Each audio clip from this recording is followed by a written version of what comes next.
everybody, welcome to episode 121 of the Toys for Games podcast. We're recording this on a Monday night, July 10th, 2017. I am one of your hosts, Josh Brown, and I am joined by the man who feels like he's been gone forever and is soon to be gone once again, Jason Grier. Good evening, Josh. How are we doing tonight? I'm doing well, Jason. How are you doing, my friend? Doing fan-freaking-tastic. That's what I love to hear. It's been a long time since you've been on the show. It's too long. Super long. Way too long. We had Matt fill in for you last time that you were unable to make it, and who knows when the last time you actually showed up here was. Yeah. And now you turn around, you go into D23, like 2 days. Like, gosh, I can't wait. Does your life ever slow down? No. Amy and I were sitting there trying to figure out how to, we're getting ready to paint the house and stuff, like some rooms in here. Mm-hmm. And we're like, oh, we have plenty of time. And they're looking at both our schedules, and we're like, looks like August of 2019 is available right now. But the paint was on the sale at Lowe's, so I have 10 gallons of paint sitting in here. Perfect. So hopefully get done here in the next 2 weeks. But I just feel like you guys are going to have your wedding, and then you're going to go on your honeymoon.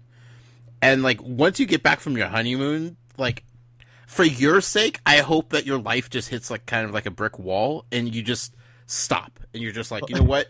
It's time to just relax for a second. Well, funny you say that. I don't think you're going to up until then. So we're getting married at the beginning of June of next year. Yeah. And when we get back, E3 is the next week, which I will not be going to, but hopefully be able to coverage, some of it at home. Sure. And because we were planning on taking the week off when we get back, if depending on her job situation, if she's able to. Yeah. My job hopefully shouldn't be an issue. Just to come back from the honeymoon and just having a fun week at home, and just chilling and getting used to married life and all that fun jazz. Right. And then I was like, oh shoot, E3 starting that week, and I kind of forewarned her ahead of time.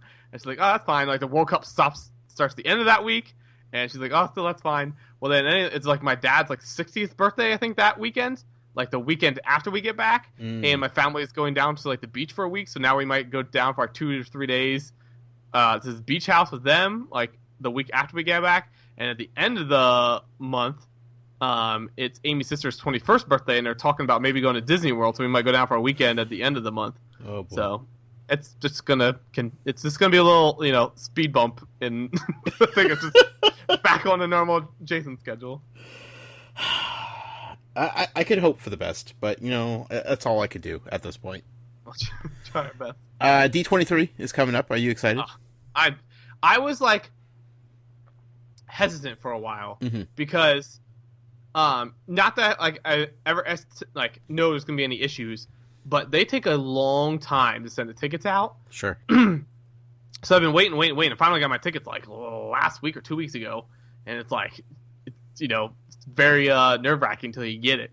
And then that, and just general travel, everything. So I've been cautiously excited, but then last Thursday, I just flipped the switch, and I'm ready to freaking go. Once leaks are coming out, what to expect and stuff, I'm all right, I'm ready. Hype train pulled into the station, and you're all aboard, huh? I'm ready, man. I haven't even looked at my schedule yet, what I want to try and do. Last time, Eric and I were over-prepared, and just threw the schedule out the window and just said nope, because it's really hard to do a lot of things. So you kind of have to pick a couple things you'd like to do, and just aim for that. And then if you can do anything else, so be it. But sure. So what is your most anticipated thing at D23 that you know about? Obviously they're gonna have surprises and stuff that they're not revealing quite yet, but of the things that you know of that you're planning on seeing or doing or attending, what's the one thing that's just this is going to make the trip worth it? Yeah, so there are the main things at D23. This year they're adding I think another stage as well, but there's the main stage, as they typically call on most expos. Yeah. They have the Disney Legends, which is on Friday morning as the first panel, and that's when they introduce a bunch of people into the Disney Hall of Fame.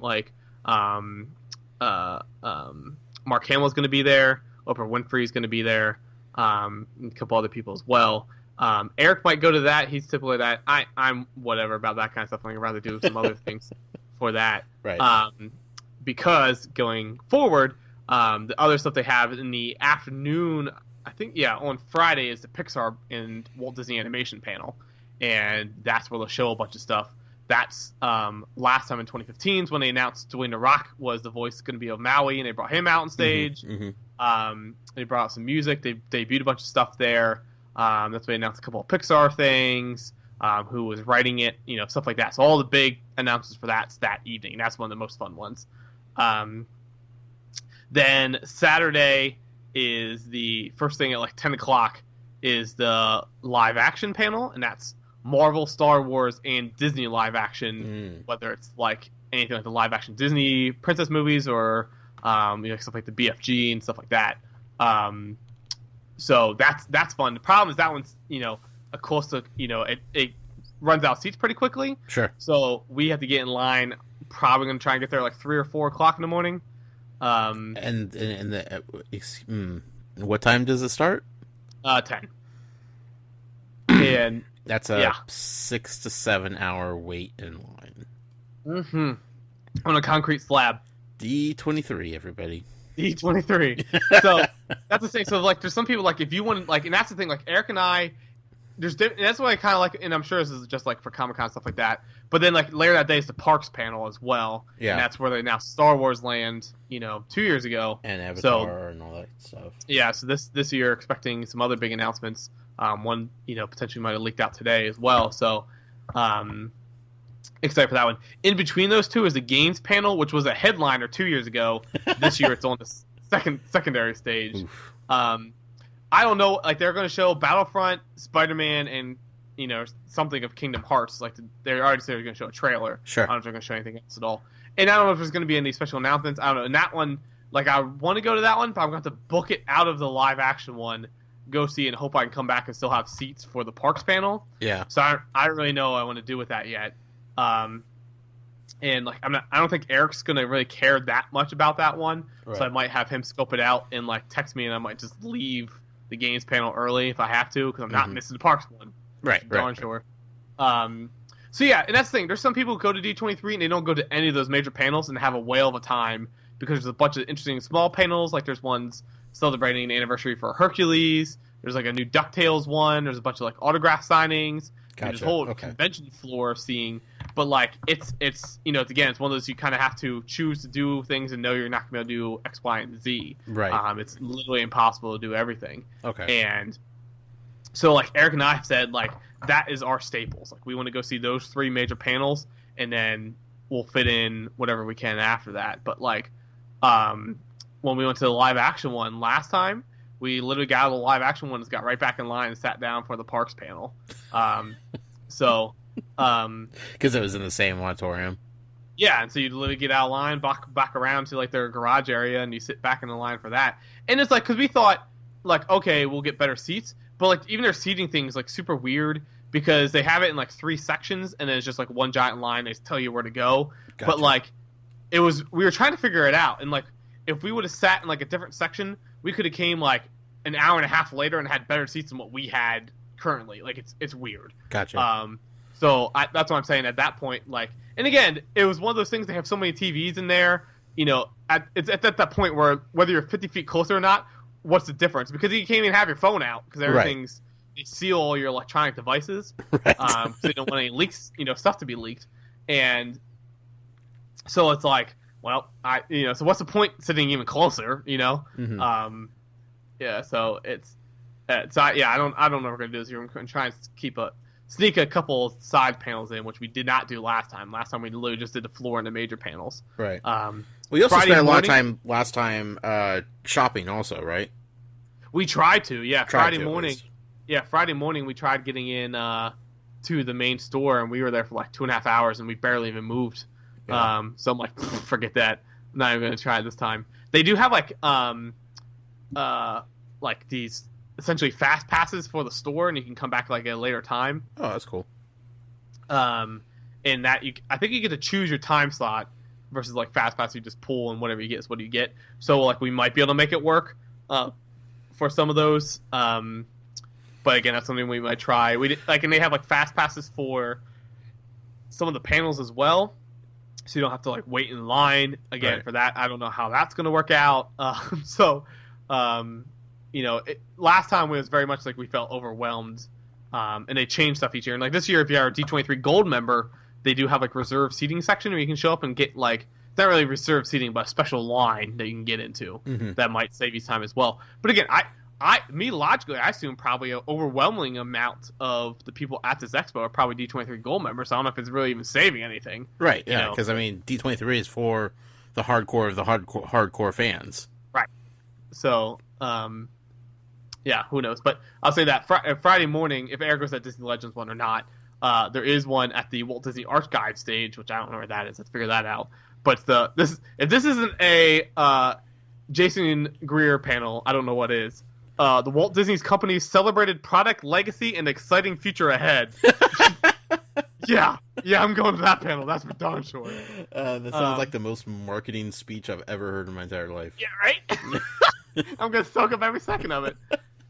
And, so, Brian does all Nelson, this take place in the Anaheim Convention Center? Yes. Okay. Brian Nelson, who's the PR for like Disney games, he tweeted out to here we go. This is their official description from the app. Fans and collectors are invited to the ultimate inside look at how products and collectibles have become an essential part of the fan experience for Disney, Pixar, Star Wars, and Marvel.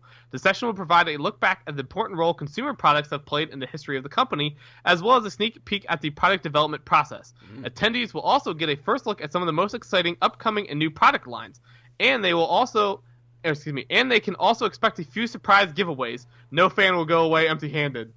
Yeah, okay. Yeah, okay. You sold me. I would wait 6 hours for that one. Will they have a special guest appearance by JV? I hope so. Is he still on their books? Does anyone know? But yeah, they have some so there are some other like interesting side panels we try to get to this year. And like even 2 years ago, I was working, quote unquote, last time with Disney Infinity stuff, so I had to do a bunch of stuff with that. Right. So this time I'm going just purely enjoying it all. Nice. Sounds like fun, man. And you're gonna manage to squeeze in some days at the parks, I assume. Yeah, so we're flying in Wednesday. Gonna do a half day on Wednesday at one of the two parks as I talk with Eric. I'm still flipping back and forth. Probably Adventure, right? I would think so, but I'm curious. It's a smaller park, but they definitely have the rides with the longer lines at this point, right? Right. And especially the Marvel, the Tower of Terror, which typically has a long line. But like when I looked on Sunday, the wait time was only like 40 minutes. I'm like, that's nothing. That's a weekend. Sure. But think of all the people that are going to be there that week for D23. Right. Yeah. So, and the same thing, like it's better to go in the morning at that place, and that way, and try to get to Cars, because that's the only thing I really care about is doing, Cars Land and then obviously the World of Color on Wednesday. And the same thing, like it's more fun to stay at Disneyland for a full day than like a half day for that. Just not even what's there, just the pure experience of it all. Yeah. It just feels like it's a full day's worth, whereas California Adventure seems like you're trying to stretch it if you try to make it a full day. So, and who knows, maybe we'll just upgrade to the park hopper and just No, not you. do what we do. I already got some notes for some new food items I'm ready to check on. Ooh. I think I've talked about this on the podcast before, but I've said to multiple people, I'm literally at the age now where I'm starting to get more excited about the food when I go to Disney than anything else. Yeah. So I'm excited to try that. Some people tweet in some they have specialty donuts now at California Adventure. Okay. What kind of specialty donuts are we talking about? It's nothing super crazy, but they have a Spider-Man themed donut, which is a donut covered in different glaze, look like Spider-Man web. Sure. A Captain America one that's white with a bunch of sprinkles on it, and then there's a Hulk size one, which of course. Getting that one. I expect pictures of that. Yeah, gotta go get my Monte Cristo. Yep. That's why I need to figure out which day we're going, because I need to make sure I get a reservation, because I'm not leaving that place till I have one of those. Legitimately, that's the top thing I'm most excited for this trip. It's so freaking good. Yeah, it's amazing. Then gotta get my corn dog. Gotta get my churro. At least a one. bunch of different stuff. At least one. Yeah. Amy saw she like the random Facebook stuff you see like sponsored pages. Sure. It said like best new foods of 2017 to try at Disneyland. She's like, I almost sent it to you. I'm like, why did you? So I've been trying to Google trying to find a good list of new stuff that's coming. Huh. Oh, exciting stuff. But I haven't checked anything for Marvel Breakout because I don't want to get spoiled by anything in there. I want to go and just fresh. But did you hear about the stuff that's outside? Oh, yeah. That's not a ride I will ever go on, so I've watched, like, every video I possibly could on the whole thing, because that's the only way I'm going to experience any of that, so, yeah, totally. But you saw the Avengers capsule? Uh-huh, yep. And then, like, they had, like, different times where, like, different, like, S.H.I.E.L.D. agents, like, come out of a tent at different times. Yeah. They're totally announcing a new expansion at D23. They have to. The Avengers capsule, that's so good. I can't wait to go see it. That's so good. Man, I'm jealous. I can't wait to get back there myself. Like, I'm so excited for you. I hope that you are super active on Twitter. And if you're not, you're at least texting me pictures because I'm like I said, super jealous. Yeah. I'll say be sure to follow Twitter, Instagram. We tweeting out stuff like there. Facebook.com/JasonInquires. I'll probably use that for my long form freakouts for what they're announcing at the different panels. So, sure to link out to that, but be sure to follow on all those things. I'll keep everybody up to date. Sure, as we expect. I do want to say one thing. Our show, as always, is sponsored by the wonderful Devin Lachinsky. You can find him on YouTube, youtube.com/user/DLASCH2. That's the number 2. Thank you, Devin, and thank you to everyone on Patreon that supports us and helps us keep this show going and doing what we do. Before we get started, though, Jason, I have one very important thing that I've been holding in my back pocket for a while now, because I've been meaning to ask you about, and it has nothing to do with Philadelphia sports teams. It has nothing to do with food. It has nothing to do with movies or TV or anything like that. It has something to do with U.S. history. Ooh.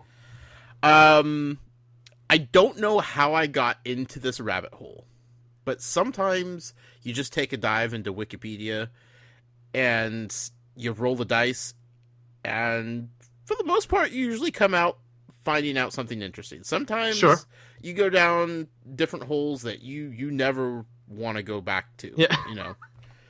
But every once in a while, you come out with a wonderful nugget of information that, like, you feel by knowing it, at some point it's going to come up in a trivia question, and you're going to be a rock star for knowing this particular thing. Ready for that Jeopardy question? Yes, right. So the only reason that I would ever remember this, for one, because of possible trivia questions down the road in my future life, but the only reason I paid attention to it in the first place is because it has something to do with a little town that you're familiar with. Lancaster, Pennsylvania. Lancaster. You're pretty much spot on there. I'm impressed. Right. I've been practicing, Did you know? Which I hope you do. I would be really concerned if you didn't know this, to be honest, but I don't know how much, like, local history you guys are taught in school. That we were capital for a day? Yes! You were the United States capital for one day! Yeah. That's the most amazing thing I've ever heard. Yeah. When I was reading this, I'm like, you've got to be kidding me. And, like, I read the whole thing of how it transpired, and, like, it was just, like, a moving caravan of, like, government officials, and they're just like, we're gonna hang out in Lancaster, Pennsylvania for a night, and this is now officially the U.S. Capitol for one day and one day only, and then we're gonna move on. It is funny because I think it was September of 77. I think. I don't know the date. That's beyond my wheelhouse. Yeah, I think it was capital of U.S. Yeah, it was funny when they moved it on there. September 27th of 1777. Okay. But yeah, when they moved it there from where are they moving it from? I'm trying to remember. Philadelphia, right? Yeah. Yeah, from Philly. From Philly. So it stopped in here. Now, Yeah, I definitely learned about it, like, probably middle school or so. I'm trying to think. I don't know if I've ever been, like, I don't think that a building or anything from that time period is still around. So I don't think there's, like, an official, like, plaque, per se. I'm sure it feels like it was just, like, a pop-up caravan. Like, they just put up a tent, and they're like, this is the capital now. Yeah, might be. That's what I don't think there's, like, an official, like, I wish there was. Yeah. Like, some kind of official thing somewhere. But, yeah, it's super interesting. Because I used to get it mixed up between, that they moved the state capital, which is in Harrisburg. Sure. Up that way. I'm like, oh, wait, no, it was actually the legitimate capital. of the entire country. Yeah. What a weird thing, man. Oh, Baltimore. That's what I was trying to... Baltimore, they had was a temporary capital as well. Yeah. From December to February of 76 to 77. But yeah, it's super, super odd. So does, like... Is there, like, a yearly celebration on, like, that one day in the town of, like, we were capital for a day, yay? No, but they should. Or have, like, a little parade. Like, I feel like it should be celebrated more, There's only so many U.S. capitals, so... Like, if the U.S. government is willing to still acknowledge the fact that it was located, the capital, in that little town, I feel like the town should embrace it and just completely own it, and, like, that's like a tourist attraction, if I've ever heard one. It's true. Yeah, they should push it more. I mean, look at all the people that go to D.C. just because it's the capital, Right. Or go to Philly because of the Liberty Bell. Man, Lancaster, Pennsylvania could have just this uptick in tourist activity like no other. Yeah. Trying to see if I could find out how many places there was. Let's see. Prior to establishing the nation's capital, Washington, D.C., met in Philadelphia, New York City, a number of other locations, including York, Pennsylvania, Lancaster, Pennsylvania, Maryland State House in Annapolis, Maryland, and Nassau Hall in Princeton, New Jersey. Right. So there's been a few places, but still, yeah. In the grand scheme of things, unbelievable. Like, if it was any other town in Pennsylvania, I would have just read that and been like, okay, whatever, like no big deal. But that, like, that town, I'm very familiar with, and it just blew me away when I found that out. Yeah. And I've been dying to ask you about it. Apparently, so I'm trying to Google this, and I didn't know this. I'll have to fact check this. I don't know what they classify this as, but apparently Lancaster is America's oldest inland city. Huh. But again, what they'll classify that as. Right. I guess, like, that doesn't border... Like, how many miles off of a river do you have to be to consider it inland? I mean, technically, you should not be touching it at all, but... You would think, yeah, like, city limits, nowhere. Because Lancaster's not... Well, I guess, it touches Susquehanna River, which eventually dumps out, but still. Fascinating. Yeah. I mean, biggest thing that happened out this way is just Lewis and Clark came through here. You can see plaques up and down the entire freeway of Lewis and Clark here, Lewis and Clark there, blah, blah, blah. Just Lewis. You'll find a bunch of, like Lancaster will show up in the most random things, like whether it's food or other history or, like, plays. Like, a lot of stuff has happened here that you would never guess. Yeah, no, little things. It pops up in my life way too frequently sometimes. Just like, go away, Pennsylvania! The other day, I'm driving behind a guy with Pennsylvania license plates. I'm like, what? Why are you out this far? What are you doing out here, sir? Yeah. That's a long way to drive.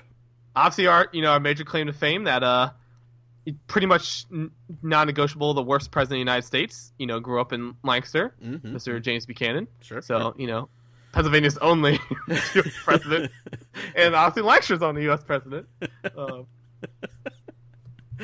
Yeah, it pops up quite frequently. Like any Amish reference, anytime there's an Amish reference, I'm just like, yep, I know where the Amish are from. I know all about the Amish. Jonathan, are probably one of our most famous people in pop culture currently. Jonathan Groff, who plays Kristoff on Frozen. Ooh, he was born here. Okay. Up here. Lady Gaga's ex-fiance or boyfriend or whatever he was from here. There we go. Because you would see Lady Gaga randomly in Lancaster City. Because why not? Fascinating. Well, I'm glad they at least teach us stuff in school there, because it's definitely not as celebrated as I would like it to be. But then again, Sure. I'm not a local. Who am I have no right to make these kind of calls. But There was a class in my high school called local history, which surprisingly I never took. Probably because I felt like I knew everything and felt like I should take something else. But I was always bummed I never took that. Did I ever tell you about the class that I had to take when I moved up here? I don't think so. So I grew up in Southern California. I moved up here when I was 16 after my junior year of high school, so I had to spend my senior year of high school here in Vancouver, Washington, which that's a whole weird thing to go to just a senior year at a high school in a city that you've never been to, in a state that you've never been to, like, strange. But the way that, like, the credits worked, like, based on the classes I took back in California and based on what they translated to credits here in Washington, I technically had enough credits at the end of my junior year to graduate if I were to have just been up here. But they wouldn't let me graduate early because there was one class that they require every high school student to take and pass, which is Pacific Northwest History. And because I didn't take Pacific Northwest History in Southern California, obviously not an option, they made me do my senior year of high school. That's all fine and dandy, right? Except for the fact that this is a class that freshmen take. Oh, no. So here I am, a senior, in a class that fresh off the boat freshmen are taking. They're bright-eyed, bushy-tailed, right out of middle school. They're all happy and excited and nervous to be in high school. And here I am, this stupid old senior, sitting in this class full of freshmen with another senior.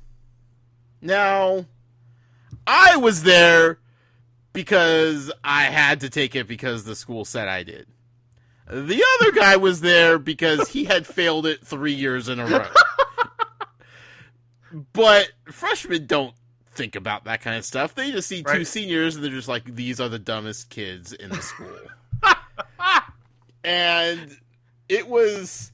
I had this moment where it's either I just play it up and I roll with it and I just stay out of everybody's way, or I go up there and I dominate the dojo on a daily basis. Like, the teacher starts talking about volcanoes because, spoiler alert, there's a few volcanoes in the Pacific Northwest. One of which is currently active. It's particularly big. So the teacher's, like, teaching these bright-eyed, bushy-tailed freshmen about volcanoes. And this is, like, mind-blowing information for them. This is the first time that they have ever learned about volcanoes and how they work, and the fact that there's a volcano, like, an hour's drive away from here. Sure. That could explode at any second. Paul, story real quick. Yeah. Volcanoes, when I was the safety captain at Lowe's, I had to, like, learn the rule book. I don't know if we talked about this before. I had to memorize the eventuation plan for different emergencies, including what we should do if there's a volcano eruption in, Pennsylvania. And what do you do in that case? Just run. Yeah. That's pretty much it, yeah. That's all you can do. Also, like, volcanoes explode differently. Some, will just pour out lava. Others, the entire side of the mountain will explode, like Mount St. Helens did 30 years ago, and it just wipes out an entire forest. Just ash, just everywhere. Anyway, so these freshmen, they're learning about volcanoes for the first time. And I'm a senior. I also took, AP and honor classes in Southern California, and even though we had no volcanoes in Southern California, I felt like common knowledge type of thing, right? Sure. So I remember just going up there and just like answering like every question and just completely dominating each class. And I'm just like, there's no way I'm going to let these puny freshmen think that I'm here because I failed 3 years in a row like this other idiot next to me. No way. So I had to assert my dominance and, pass the class with flying colors. But it was the most ridiculous thing I've ever had to do because I felt like I could probably just take some sort of test before the class and prove that I don't need Pacific Northwest history class to graduate because I knew everything that they were teaching anyway. Sure. Embarrassing. That's embarrassing. Yeah. Goodness gracious. Embarrassing. I would say, real quick, when you said about history thing, I forgot about one other Lancaster historian. Yes. Good old Floyd Landis. You remember him? Bicyclist? Yes, he was the one who won after Armstrong. Yep. And everybody in Lancaster was like, Floyd Landis, everything, man. Like, also, Lancaster got super into the Tour de France, and then as soon as he got busted for doping, dude got erased from the history books, man. I did not know he was from there. Yeah, he's right up technically from Farmersville, Pennsylvania, but right outside Lancaster City, still in the county. Sure. But man, that was like the biggest drop. Like everyone's like, "Who? Him? No idea who that guy is." He's not from here. That's yeah. But now it's known that like everyone in the last like 20 years in bicycling is good dope. So it is what it is. Can't avoid that kind of stuff. Well, good times, Jason. Now we don't have a Disney Infinity segment. Yes. Obviously, game's dead. It's gone. Like stores still have figures. They can't give them away at this point. It's kind of embarrassing. However, I do want to talk Disney a little bit. We already talked about D23. We talked about your impending vacation and all that good stuff. However, the last time that we recorded an episode, I had Matt with me, and I asked Matt a very important question because I needed some information. I needed a review from him because he was trying to fill in. He was trying to fill your shoes, right? He talked pretty good about the trade. Yeah, yeah, did a good job. He dropped some sports knowledge, and Matt held his own. But there was just one thing that he couldn't do, and that was give me an accurate, detailed Cars 3 review, and not just the movie, but the movie-going experience. Sure. Yeah. Sure. So, tell me about this, Jason. I will admit, I was kind of mad at first, because, like, how is he not seen Cars 3? And I'm like, oh, that's right, the guy doesn't go to the theaters. Yeah. And then I was like, all right, I'll give him a pass. But, yeah, so I saw it on Friday night of opening weekend. Could not make it to Thursday night as much as I wanted to. Sure. Then I went Saturday, and then I went Sunday, so I saw it 3 times. Saw it all in the same setting. We were going to try and flip it around to different seating, whatnot, but essentially, like we talked before, my theater got the recliners for the first time, so we were all about that recliner life. So we just went to the reserved recliner seats all 3 times. But short review is it is fan-freaking-tastic. If I love the first one, the second one should have been like a straight to DVD release. Like, it just doesn't make any sense. It really didn't make any sense. It existed solely to sell merchandise, like no doubt about it. Yeah. And like looking back, especially now, like I wasn't like a Cars 2 hater per se, but then like after seeing the third, I'm like, frick, the second one is so bad. Like, and the whole like I still don't hate it, but like if you take it apart and just appreciate its own little thing, but I'm like, man, it was not even close to anything what Cars should be like. There's no emotional attachment to it. Right. There's this no old folk American history, anything like that. It's just it's a cash grab. Mater CSI spy. Yeah. It's not CSI, CIA. But yeah, it is so good. I won't say it's better or worse than the first one. I think there's 2 separate things. Yeah. But I'll admit, like, I honestly don't know how you can not like it. Like, I'll be that blunt. Like, if you don't like it, I think you just don't like you just can't get over the talking cars or whatever. Like, people are getting that mad about like the Cars universe. Like, have you seen like the articles about that? About like since the Pope exists in the Cars universe, that means like X, Y, and Z exist in the Cars universe. There was like talking about how it all flows. What was the one recently? Shoot, them eating something made no sense. Like, if that, like, why is this in the universe? Like, people taking like too hard. Like, come on, people. Like, let's calm down here. It's not like a historical replication. Sure. I wish I can remember what it was. It had something to do with the tractors or babies or something or other. It like didn't make any sense. And like, how is that possible in the Cars universe? But yeah, it is so good. I felt like very emotionally attached to the characters for it. Okay. Felt really good. I had the ending spoiled twice by leaked car merchandise images. Oh no. So I was like, all right, I already know how this is going to end. I will admit too, I had to talk to some young hooligans on Friday night. Oh. Because they were there and like just being like obnoxious teenagers per se. Okay. And they were sitting like in our row, like 2 seats down, and they're just like constantly, yeah, Cars 3, woo, Cars 3, like, and instead of like Cars came on, like in the trailer parts, like, yeah, like just being obnoxious and stupid, yeah, you know, and I told Amy, I'm like, I'm not gonna have my Cars 3 experience ruined by these. Not first night. Yeah, not first night. So I looked at her, I'm like, guys, you need to chill, and then they're like, oh, sorry, and then they stopped. Nice. Okay. That's all they need. They just need something to put them in check. Yeah. But yeah, super good. Ending was super cute. Had a couple of things I wish they would have changed about it or how they did it. But I thought it was super fun. A bunch of fun little jokes here and there. I think this is the most blatant Easter egg movie, like the normal Pixar Easter eggs. Like, it was hard to miss a lot of them. Right. And I typically miss like them all the time. Mm-hmm. But like the Pizza Planet truck, since it's already a car, it's kind of hard for them to hide that one. Sure. That was really obvious. Toy Story Bar was really obvious. The room number, the A113 they always use, was really obvious. But yeah, it was super good. Super good. Nice. How was the popcorn bucket and soda cup experience? The cup situation was the same as Fast and Furious. Okay. Still the spinner, so we bought another one, so now we have his and hers. Okay. Like exactly the same? Exactly the same. Huh. Okay.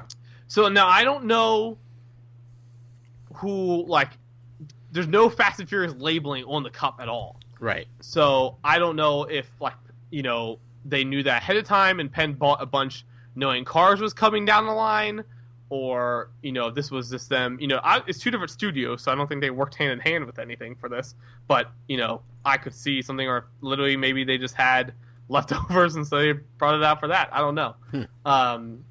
The popcorn bucket was not as good as I had hoped. Okay. Because it was a plastic bucket versus like a metal tin. Because again, I think it's a kids movie, so they're gonna use it for like a trick or treat bucket or just chucking Matchbox cars in. You know, it's not a collectible like tin one. But I was kind of bummed it was plastic, not an actual metal tin. Right. Well, at least the movie was good, right?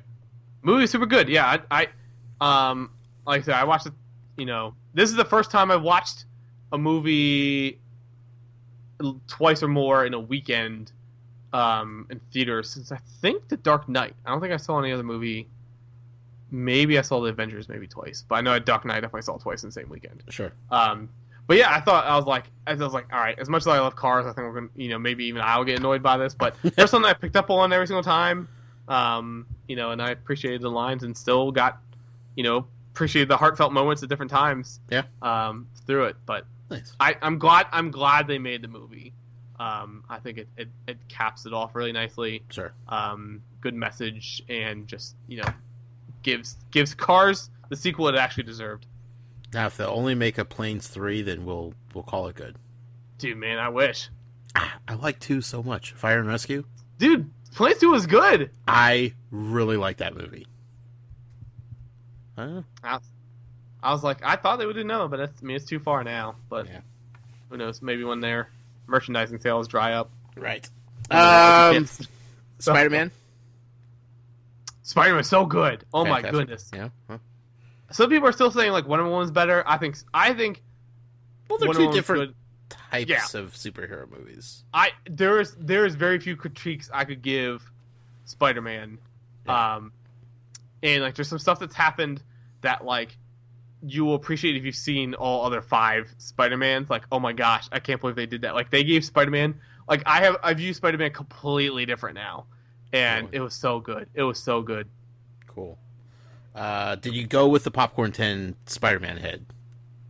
I did not. I literally did not. I got a small popcorn and a small drink. Did they have them though? They did. Yeah, and they had passed 2 them different up, tins and the head. Wow. Tight budget, man. Self-control like nobody's business. I know, right? Vince got the bucket. I'm surprised he didn't get the head. Vince is a big Spider-Man guy. Huh. And I was like, why'd you get the head? And he's like, I don't know, I want the 10. I'm like, okay. Sure. All right. So whatever, Vince. I forgot to look. This is the thing that blows my mind too, especially now that the collectible ones cost more. Because like I said before, like it used to be, you bought the large and you could get a large bucket or like a large collectible thing. Like, why would you not get a collectible thing? That people spend the extra to get the collectibles and then just leave them there. And I'm like, you're getting less food than a large popcorn, and you're paying more. So I forgot. I was so excited to talk about Spider-Man with Vince that I forgot to look around and see if anybody left the collectibles. Sure. But I will say a quick story with that. Had an awful experience with Fandango. Getting the tickets for that because they moved our IMAX theater to reserve seating as well now. Okay. Which I don't hate, but when you're trying to plan things, oh boy, it is a nightmare. Because typically, Vince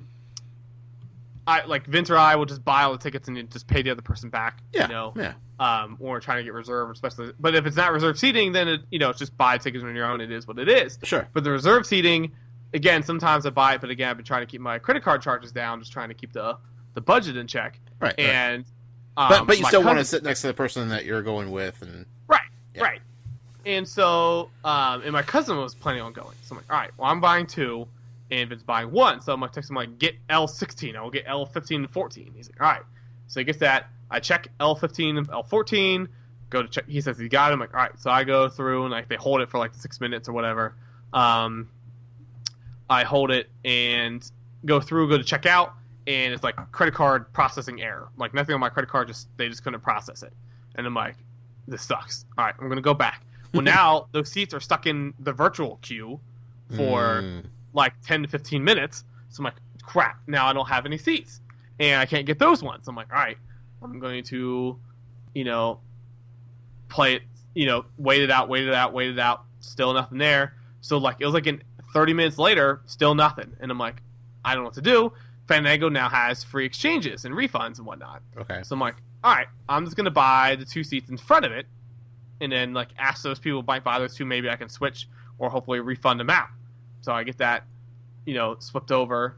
And so now I bought those and I wake up the next morning, Thursday morning, and seats are available. So I buy those and refund the old ones. No problem. I lost the convenience fee, so I'm out $2.50 or $3, whatever it is. Sure.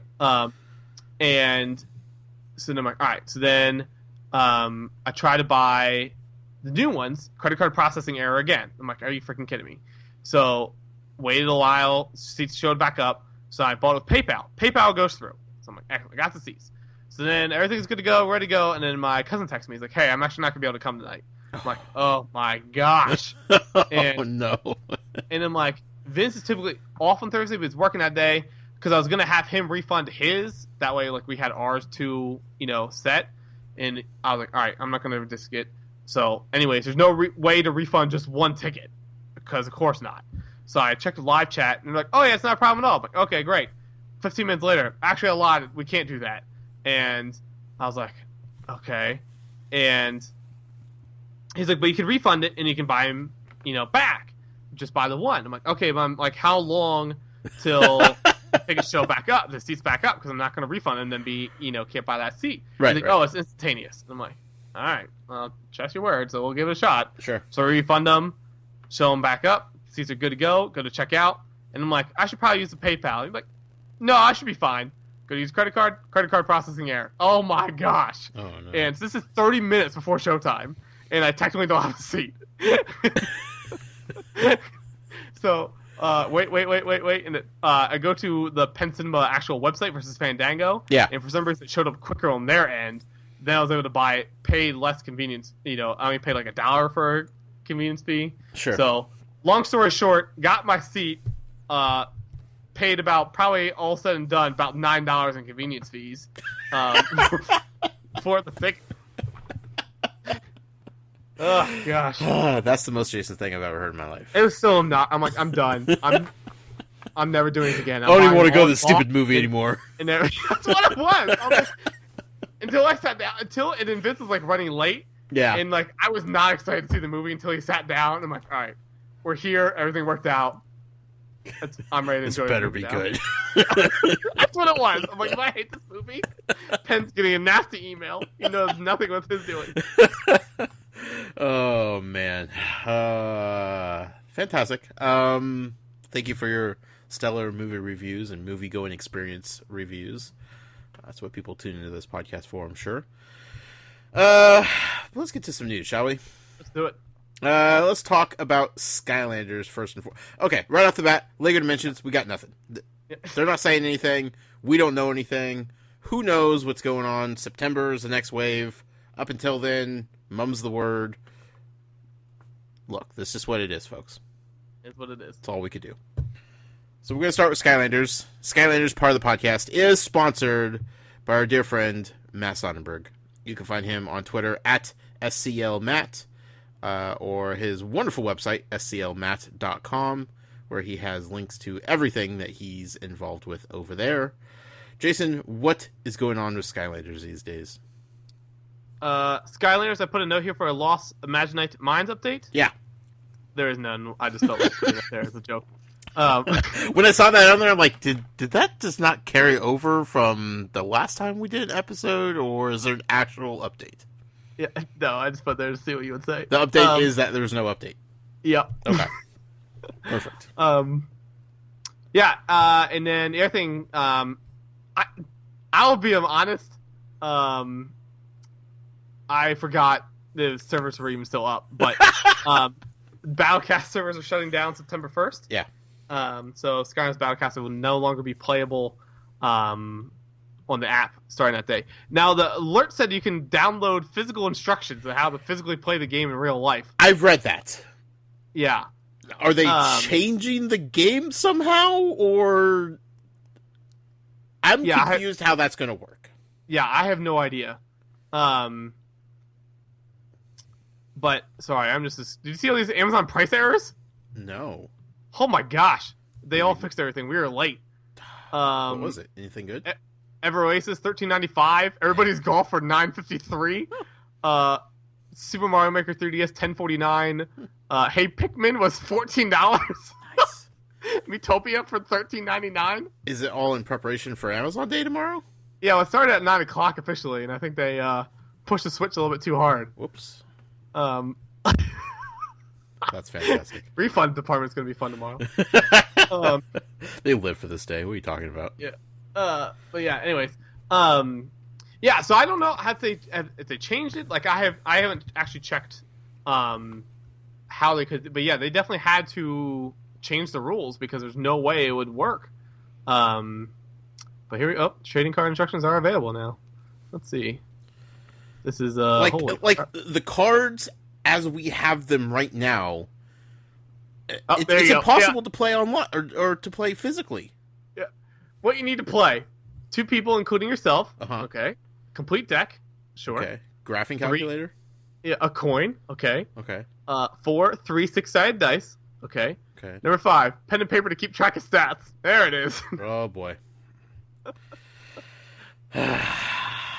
Skylanders. Yeah, so oh man. There's how many pages is this? 17 pages of ruling and whatnot. It would not be an enjoyable experience as much as I wish it would be. No. But okay, so servers are shutting down September 1st. After that, no more Battlecast. Like, if you want to play it physically with your friends, go. Good luck. Have fun with that.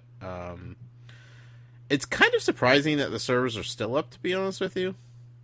Yeah. Matt still plays it. Matt still loves it and enjoys it, but you know, he wrote a nice little article on SkylandersCharacterList.com about the servers shutting down, and like he put it very bluntly, like it's still disappointing how they rolled this out. You know, they hyped it up for months and months ahead of time.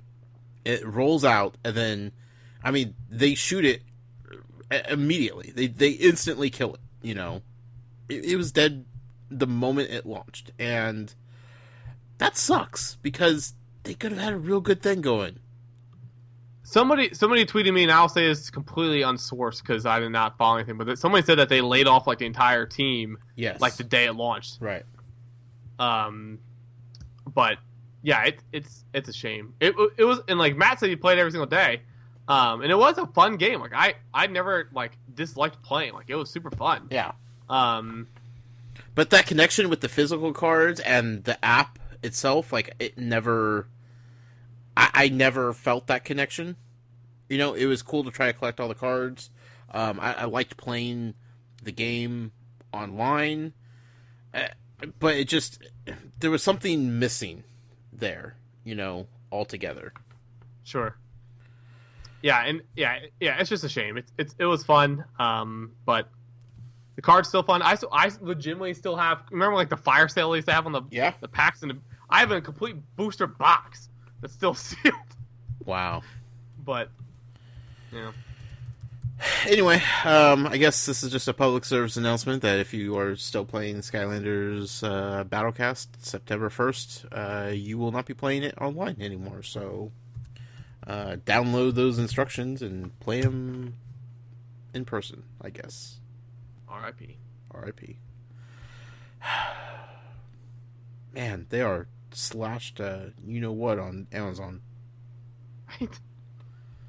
Get the battle pack for $1.90. Anyway, do you remember how hyped we were? Like it was so good.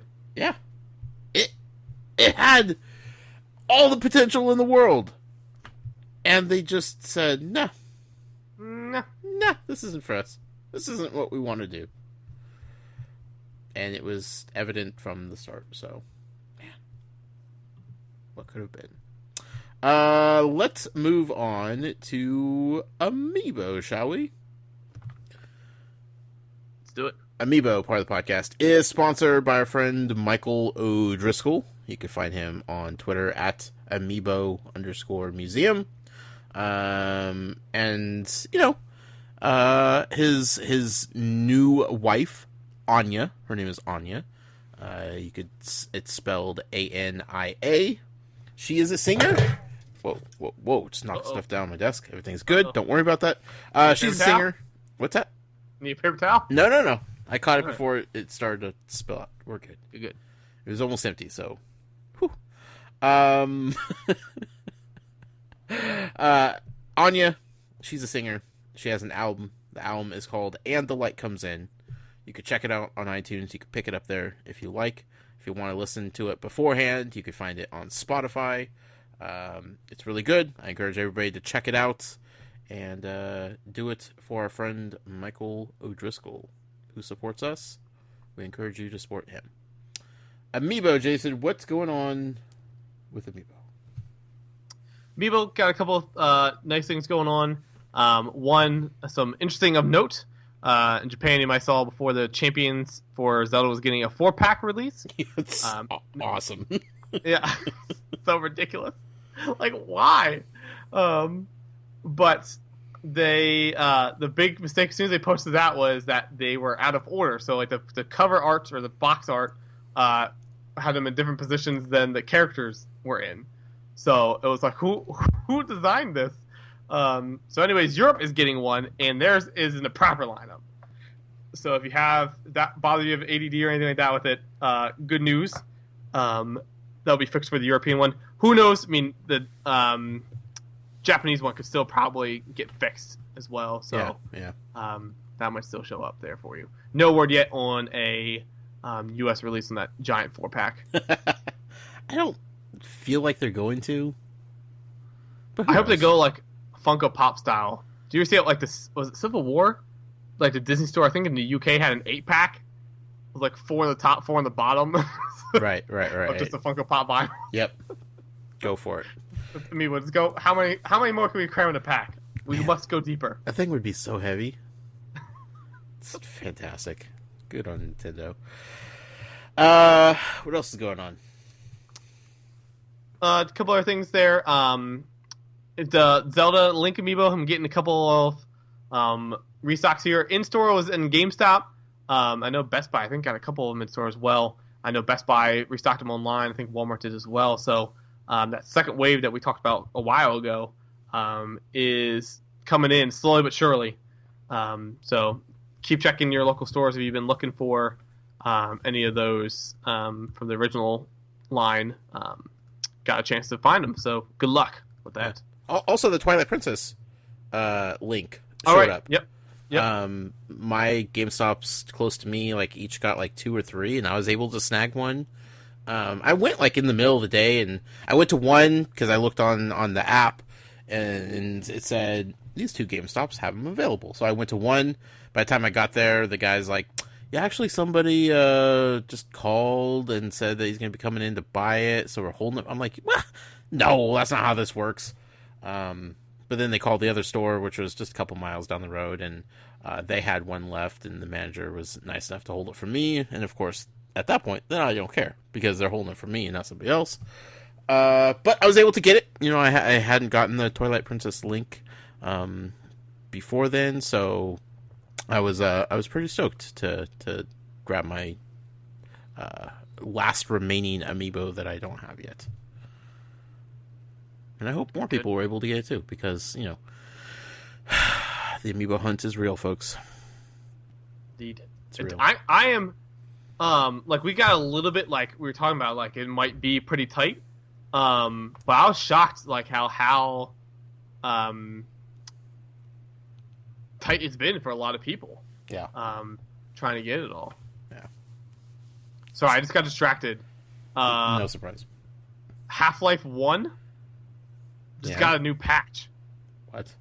19 years after launch. First patch since 2013. You know what this means, right? They're laying the groundwork, man. There's gotta be a hit in there.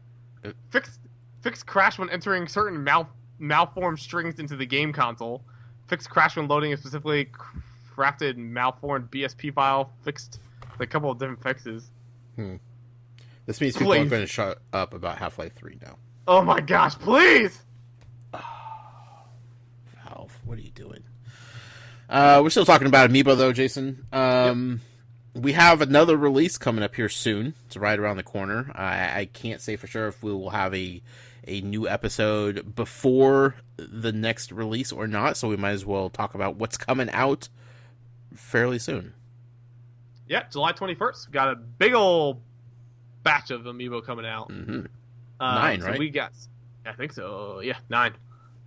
So we got the 3 Inkling, new Splatoon Amiibo. So we got Inkling Boy, Inkling Girl, and Inkling Squid. Yep. All 3 are a single release here in the U.S. No triple or double pack or anything like that.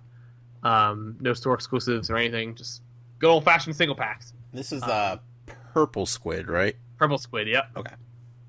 So we got those. Then we got 3/6 the new Smash Amiibo. We got Cloud, Corn, and Bayonetta. Forever. When was the last Smash, did we say, Amiibo release? Oh, boy. I'm going to look that up real quick. Yeah, I'll see if I see it here. Roy and Ryu was on March 18th, 2016. Wow. Goodness. Over a year. Yes. So we got those, and then we got the Player 2 version of those as well. Coming out. Now, the single releases are all available, or Player 1, Original, OG, whatever you want to call them, are available at any retailer. The Player 2 variants are exclusive at launch at retailers. Again, this is just a temporary timed exclusive. At this pace, they're probably non-store exclusive by 2020. Right. So, Cloud Player 2 is going to be at GameStop. Bayonetta Player 2 is at Best Buy. Corn Player 2 is going to be at Amazon. Again, that one's not even officially announced yet, but it's. I think they still have a landing page. Maybe there's no exclusivity text to it or anything like that. Sure. Or official announcements. So, but that is where it's anticipated at being. I'm trying to remember with the Zelda one. It was released on Amazon at 11 or 12 o'clock Eastern time. Yeah, Eastern time. Yeah, because it was 9:30 my time. So yeah, right around. Yeah, I thought it was right around 12. Yeah. So we got that. So those are all that's coming out on the 9, the 9 coming on the 21st. But one quick week after that, remember Pikmin is coming out on the 28th. Yeah. It's that amiibo is coming out with that one. That one's really cool looking. Mm-hmm. So look for that. Also, no store exclusivity on that. So 10 total in 2-week period there. Yeah. 1 week period, I guess technically. It's crazy. Those Smash Brother amiibo, people are going to be all fired up about those. I'm curious how hard it's going to be. Yeah. And will Nintendo do something with the release of them? Like maybe having a direct that day or the morning before, possibly, to announce maybe a new Smash Brothers for the Switch? Maybe. Be a good day to announce it, man. Or they're just going to throw it out there and let people go crazy over them. Because that's all Nintendo has to do right now. Surprise release on the 21st. He's walking the store. Well, actually, I mean, that's also the release of Splatoon 2. So all their marketing and hype is going to be towards Splatoon 2. They don't give any care about these amiibo coming out. You'll see more about the Splatoon amiibo coming out than you will the Smash Brother amiibo coming out. From Nintendo, officially, I mean. The community's going to eat up the Smash Brothers, so... Interesting stuff, man. Interesting stuff. Amiibo is back, folks. Let's transition over to some of our other favorite franchises here on Toys for Games podcast. This segment is going to be sponsored by our friend Christopher Long from Long's Toys. You can find him on Twitter at CLong83. You could also find him on YouTube, youtube.com/user/Long's Toys. Also, you can find him hosting a podcast about geeky stuff. It's called Geek Each Week. You can find them on Twitter at Geek Each Week. Jason, Lightseekers officially launched. Yes, it did. Tell us about it. Last Saturday. Mm-hmm. So the official starter pack, releasing all the physical things. The cards came out a while ago, but the physical starter packs came out on Saturday exclusively in stores at Toys R Us. They've been available online at Amazon as well as ToysRUs.com. But so you can officially say Lightseekers is now out and released. Yeah. Crazy, just whole thing has just been crazy. Walking in the store and just seeing it. It is again. It's one of those just weird emotions. He's walking, you're like, oh my gosh, it's here. Like it's real. It's a real thing. Now beta testing, like it's not just a Kickstarter thing. Some kid can just walk in not knowing what it is and participate, you know? So have you seen it in Toys R Us yourself? Yes. Okay. So I went out to my Toys R Us to check it on that day. Mm-hmm. They also have, which special shout out to them.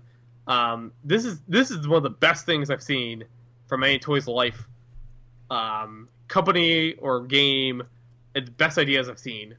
So they want you to participate in them checking to make sure the stores are doing what they're supposed to be doing. Yeah. So they're giving out different cash prizes, mm-hmm. headlined by 3 people are getting $5,000 cash prize in the U.S. Which is awesome. Reporting if your Toys R Us has the Lightseeker product out. Yeah. So it's from the 1st through this coming Saturday. Mm-hmm. You can see if your store, or is it? Actually, yeah, I think you still have this till this Saturday. Double check on that. But so you can basically go in, and if they have it there, great, excellent. That's what you want to see. You take a picture, post it on Twitter, Instagram with the hashtag Lightseekers in TRU. So Lightseekers INTRU. If you go there and they're not there, then you can take a picture and tweet it, Instagram it, and use hashtag Lightseekers not in TRU. Also include the location of the store. And they also ask if it's not in the store to get manager on duty. At this point, if they're still not on the shelf after like a week plus of the release, I'd probably try and get district manager name and other stuff too, because they're in big trouble. Yeah. But this is great. From a fan perspective, one, there's multi-factors to this. One, it's obviously getting people into the store. Mm-hmm. There's some people who aren't Lightseekers people per se that I know have tweeted out about it just because they're like, this seems like a great contest. Sure, why not? So getting people out there, checking it out, picking up the boxes. 2, that's instant free social media, like people posting the picture of the product on their social pages. 3, it's doing the hard work for them, because if it's not there, they can follow up, and Toys R Us is obviously contractually obligated to put it out there, and obviously can probably face fine penalties or have to refund Lightseekers, whatever business deals they have arranged. I mean, I'm surprised why people aren't doing this more often. This is a brilliant idea. Right. For multiple factors. So all the money they're giving away, they'll probably make back in, penalties and whatnot. Even if not, still it's a great $15,000 for a marketing campaign. That's a lot of engagement on Twitter and Instagram and wherever else. Right. So, as soon as I saw it, I'm like, man, why haven't people done this before? Like, it's a great idea. Yeah. Maybe it would be a little weird for like Disney or like Nintendo, to post this. It might be something that only like a smaller developer could do. Sure. But still super interesting. Yeah. Now, I went to my Toys R Us. I didn't go on launch day. I wasn't able to get away that weekend. But I did go last Friday, the 7th. And my store still had not put them out yet. And I walked up and down everywhere thinking, okay, they have to be somewhere here, right? Nowhere to be found. And I was really bummed. I was disappointed. And unfortunately, they were very understaffed that day, and there was an overwhelming amount of people there for a weird reason, midday Friday. I think everybody was like buying water stuff, lakes and rivers, floaties and whatnot. So I wasn't able to like track down anybody to like ask them where it is, what's going on, which sucked. But I haven't been back since then. I'm hoping to go back this week sometime, check it out, and make sure that they are out yet, because I want to see them. I want to see it in person. I want to see it with my own eyes there on the shelf. The cards were there, but like I want to see the figures. I want to see, the accessories. I want to see the display. So, sure. Fingers crossed. And if I go again and they're not out, I will definitely wait around as long as I need to ask somebody what's up with them, because they have to be somewhere there. Yeah. Every store is getting them, right? It's not like just select Toys R Us's. Yeah, should be all of them. Okay. So, definitely. Encourage everybody listening to this to participate in that giveaway. Even if you're not buying the Lightseekers, like how easy is it to snap a picture and tag it on social media? So, it'd be cool to see people from our community winning these prizes. So, secondly, Jason, something that we've been talking about for a little bit, but it's actually happening. It's happening in just a few hours now. The new Beasts of Balance Battles Kickstarter campaign. Yes, sir. What do we know about this sucker? Slowly teasing it out there, and I feel like we've got a lot of teases, but at the end of the day, I'm like, I still have no idea what they're going to do with this. Yeah. So I'm super excited to see what the Kickstarter is going to be looking like. But yeah, so they're doing a new Kickstarter starting on Tuesday. This coming Tuesday, July 11th. By the time you guys are hearing this, it should be live. Yep. But yeah, they are a new game element to it. So it's going to be some kind of battling between different pieces and whatnot, but this is going to be brand new physical pieces as well. They've been teasing out some of the pictures of what you're going to be able to get with that. They look really fun. Yeah. I drew special attention to the flamingo, right? Just because I'm like, that's such a good piece idea. But like, just looking at it, was like, like it's giving me anxiety already. Just like seeing that symbol, like it's so thin. But I'm like, that's such a good idea. Yeah. There's a couple other different pieces. Involved somehow are going to be cards. Mm-hmm. So seeing that they're talking about a couple of the power-up abilities, some pictures of, I don't know if there's a final design or, just some playtest versions from some of the conventions they've been at. There's been some pictures of what those are looking like as well. So it's going to be super interesting. I'm very excited to see what it's going to be like, but Beasts of Balance is still one of the best Kickstarters of all time. So I'm excited to see what the new one's going to be like. Yeah, so we've been getting newsletters and updates from them. What they're touting so far, what to look forward to on this new Kickstarter is fabulous new competitive gameplay, weird and wonderful cards, a really grumpy dragon, 3 adorable new beasts, which are an anglerfish, a chameleon, and a flamingo, which all look amazing. Handmade beautifulness, of course, and Beasts of Balance New Edition. So that was kind of like the latest update. I'm trying to find specifically the big newsletter that went out last week. Okay, so Anglerfish, Chameleon, and Flamingo. We know that. Like you said, the Flamingo is just nerve-wracking to even look at. Like, how do you balance anything on that? Who knows? They also are saying that, let's see here. The other new beast scuttling into our Kickstarter is our spooky crustacean. We won't tell you what it is just yet, but don't worry, we won't leave you clawing for answers long. In fact, back any reward tier in the first 24 hours, and you'll get this ghostly artifact for free. Woo! So don't wait, back us on day 1, June 11th, or July 11th. You'll want this new beast, trust us. So, like, right off the bat, if you jump in on day 1 to support them in this new project that they have going on, this... I want to say it's like an expansion to the game, but it also seems like they're going to be offering like a deluxe edition of the game that's going to include all this new stuff as well. So, right, multiple. Like, it's not just for new people; it's definitely encouraging people to add on to their current games that they already own. But like, if you're a fan of Beasts of Balance, definitely jump in on day 1. Like, getting free stuff is something that everybody on this podcast should do. I mean, come on now. You're losing money not doing it, right? Losing money not doing it. It's unbelievable that people would still like just hesitate and not want free things at this point. But it's really exciting for them. I'm curious to see like more like defined details about like how the cards work and like the new gameplay. It's like the battle thing. Like I'm most excited for the new beasts. I'm not gonna lie. Like they look so awesome, but adding new gameplay elements to this game is going to be really cool, and I can't wait to see how that works out. Also, Alex, the head of the studio over there, Sensible Object, he reached out, and we are actually trying to get him or someone from his team on this podcast to talk about it. You know, because we could talk about this all day long. But as you all know, hearing it from the people making this stuff is way better. You get better stories, you get better explanations from what's going on.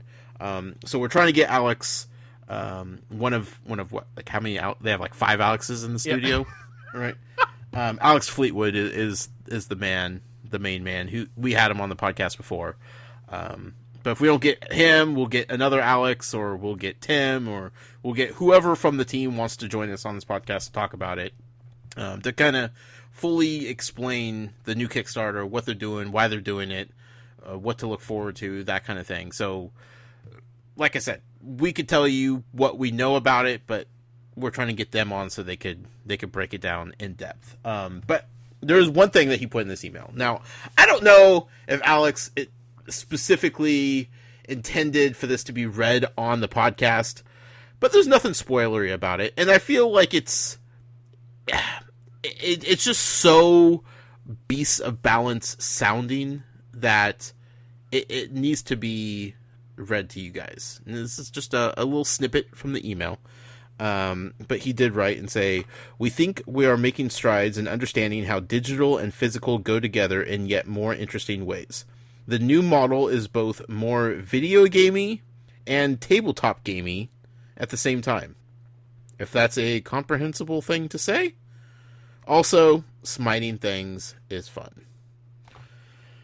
I don't know what that means. I'm excited to find out. I'm excited to find out, 100%. So, look forward to that. I don't know if it's going to be next week or the week after that, but definitely, while the Kickstarter is going on, we will have them or someone join us to talk all things Beasts of Balance. And quite honestly, we are going to press them about the lack of a plush jellyfish in this new expansion. That jellyfish. I don't know where the ball got dropped on this, but I feel like if you're going to go back to Kickstarter and you're going to be announcing this expansion for this game, like, you lead with the plush jellyfish. You're just like, this is the crowning jewel of this expansion. Everything else is pretty good. You know, it's decent. All right. But plush jellyfish, that's where you start. That's where you rope people into the Kickstarter. And then you knock their socks off with everything else. But I don't know what happens, but we need answers. You know? Need answers stat! So, like I said, by the time you guys are listening to this, it should be officially live. We will tweet it when it starts. When it does go live, I'll be tweeting it from the Toys for Games account. Make sure everybody knows about it, because there is that day one bonus. If you jump in, back them, like they said, at any tier, any backing at all, you get that free bonus creature in whatever capacity that is. So, I'm excited. Beasts of Balance, like, they're still rolling, they're still doing their thing. Adding more to this already awesome game is only going to be good for everybody involved. So that be that. Let's see. You know what? I feel like it's time for the community question, Jason. Do it, man. The community question is going to be sponsored this week. It's going to be sponsored by our good friend James Holian. Only because James is a little sad that there's no LEGO Dimensions news this week. So we're going to give him the community question segment to sponsor. James Holian could be found, of course, on Twitter at Infinity Museum. He's holding on tight to that name. He's never dropping it. And you know what? I applaud him for that. He's he's like the captain of the Titanic. He's just going to go down with it. Yeah, I'll say stick it out strong, man. Yeah.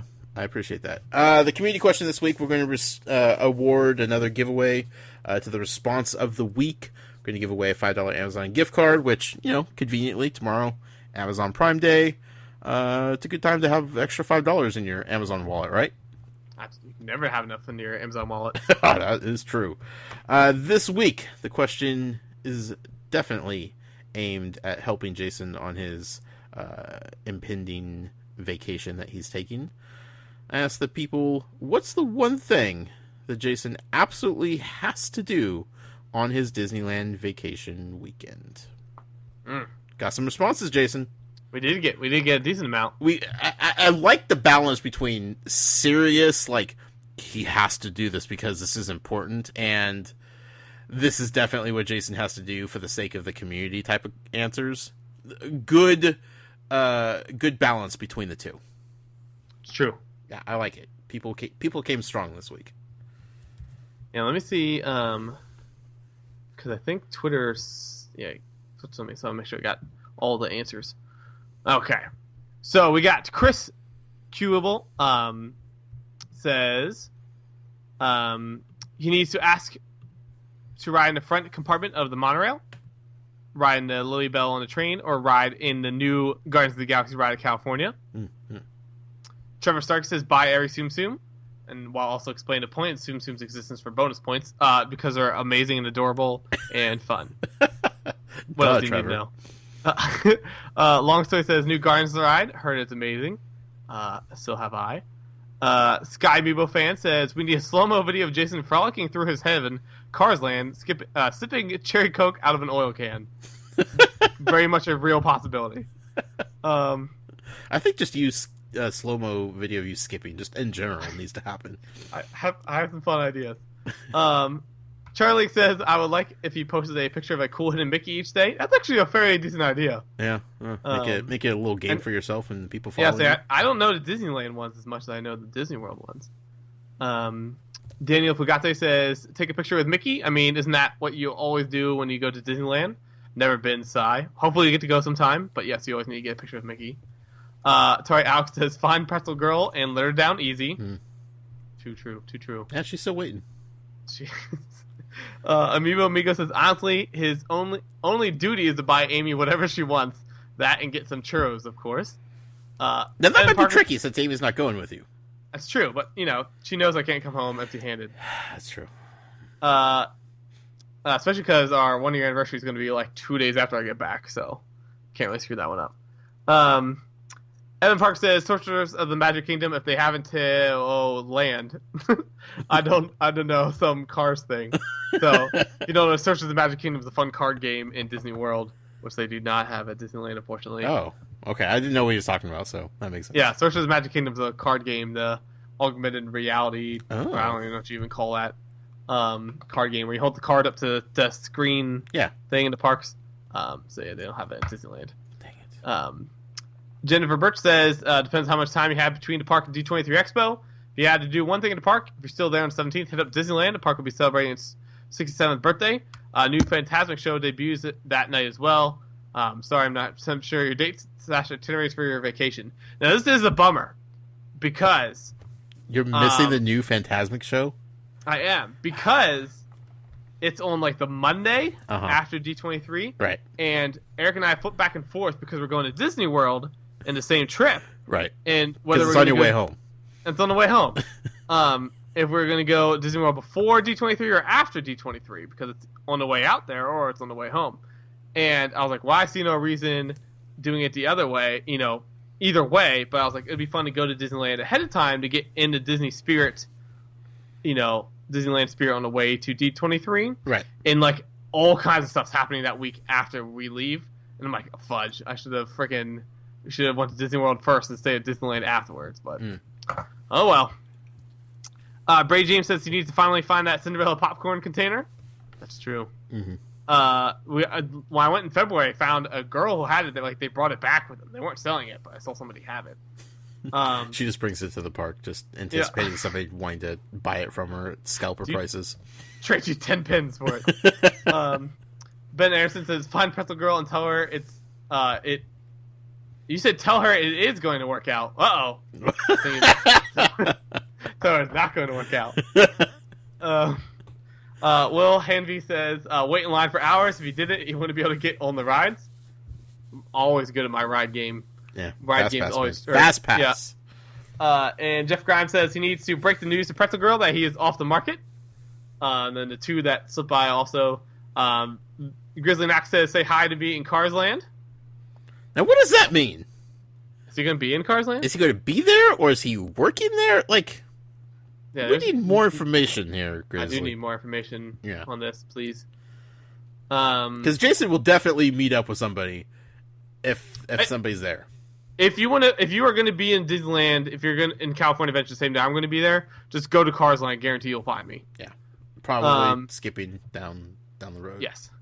In Eating slow-mo. my French toast at Flo's because it's so good. And Saeed says, figure out how to sneak into Club 33 without a membership. The old 3-person in a trench coat should do the trick. That's true. That's true. That is one of my it's goals. never failed, ever. Ever. If you ever watch TV, you know it never fails. Shopkins Inc., they're rounded up, says, we need an update on the poor old security guard at the Disney Hotel that I've taken to calling not Brett. I'm sorry, but that was my favorite one. I don't want to give Shopkins Inc. too much credit here, but calling them not Brett is I could just imagine the name tag actually reading not Brett. Not he's still there too. That creepy old man. I'm so glad that wasn't Brett. I was like so awkward. The guy staring. I'm like, he's looking at us. We're looking at him. He's like, "Oh man, these guys are troublemakers." And we're like, "Oh man, that's Brett." How do we get out of this? All right, Jason, you get to pick. Who's the winner this week? Now, here's the thing. Yeah. When yesterday or Sunday, I was driving, going with Amy. We're going out to a show with my family, and she was asking how packing was going. I was like, "It's going well." And I was like, I'm getting excited. And that's why I'm getting excited for the food and stuff like that. And literally the first thing out of her mouth, she goes, so you're going to tell Pretzel Girl it's over, right? She missed her shot. And I was like, yeah, I guess I have to. And so she was. It's a legitimate thing to do, Jason. It is. So she was in the joke. So since she said that, I'll give it the Pretzel thing.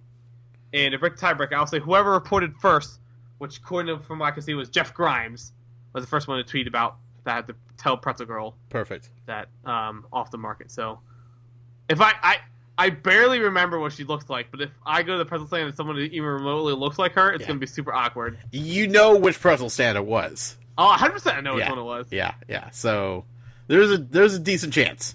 I'm hoping Brett comes with us to the parks, and you know 100% he's going to make sure we go to the pretzel stand. Is he back from vacation yet? He's getting back on... I thought he got back yesterday. Okay. Because he's been on a European cruise. Yes. Hanging out in Iceland and Greenland. I know it was the Friday when he DM'd me, he was in Scotland. Okay. But I think he's coming back, and he said to try and meet up for... He's going to D23, so awesome. I know he's going to that. I don't know when he's getting back or anything, but he said he wanted to meet up beforehand that too. So it seems like he should be there, hopefully, before D23 starts. Sure. Be sure to tell Brett and give him a hug for me, because I miss the guy. We'll say, too, if you are going to D23, make sure you tweet me and let me know. Yeah. Hopefully be able to meet up with you. Sitting 7-hour lines with Jason. Yeah, man. Come play the Switch with me. Yeah, so it needs to. Thank you to everybody that responded. Jeff Grimes, congratulations. Get a hold of me. I'll get you that Amazon gift card. But for everybody else, we really do appreciate everybody pitching in and making that segment a lot of fun, as always. We are going to finish up, as we always do, with the email part of the podcast. And this email segment is sponsored by our friend Evan Parker. He goes by the Lone Goldfish. You could find him on Twitter at the Lone Goldfish. You could also find him on Twitch, twitch.tv/the Lone Goldfish. Jason, we got some emails this week. Sweet. We got a few. A couple of them are in reference to the last episode. Ooh. The one that you missed. Yes. Where Matt helped me host. So, try to follow along here. You're going to have to do your best. First email is from Alan Wilkinson. He writes in and says, "Let me solve this simply. A hot dog is a sandwich in the same way a tomato is a fruit. Ooh. It fulfills all the requirements, but doesn't get invited to the same parties.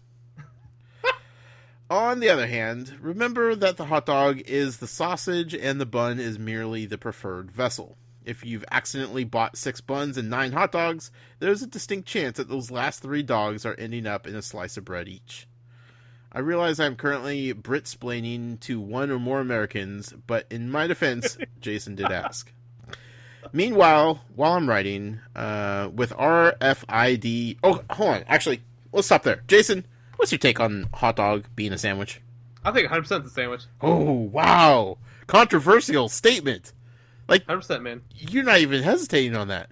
No. Oh, wow. Okay. I'm not going to argue with you. I explained my point last time.